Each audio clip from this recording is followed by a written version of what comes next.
प्रायश्चित्त म्हणून राजीनामा देण्याची अजिबात आवश्यकता नाही, मी तो देणार नाही. काय घेणार प्रायश्चित्त स्वरूप काय असेल तुमच्या?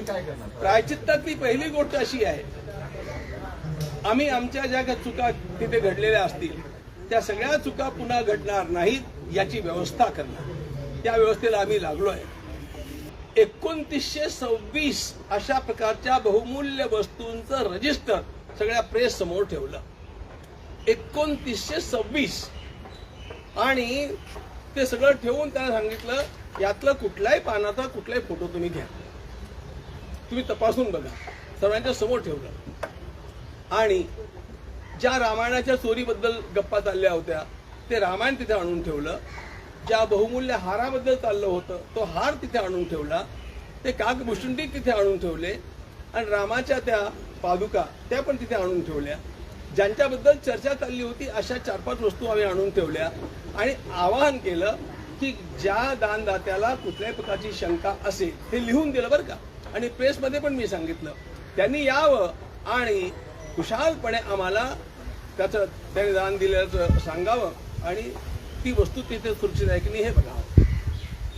मी तुम्हाला आणखी एक पत्र आता देतो आहे, ते आलं की नाही? पत्र देतो किती नंतर त्यात आहे इतका मोठा कांगावा केला गेला, नंतर मिळेल.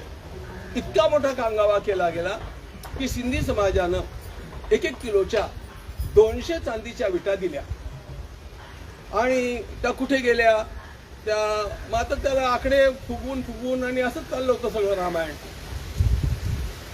आम्ही सिंधी समाजाला एक पत्र लिहिलं, नाही सिंधी समाजाचं आम्हाला स्पष्टीकरण मागण्याकरता एक पत्र आलं.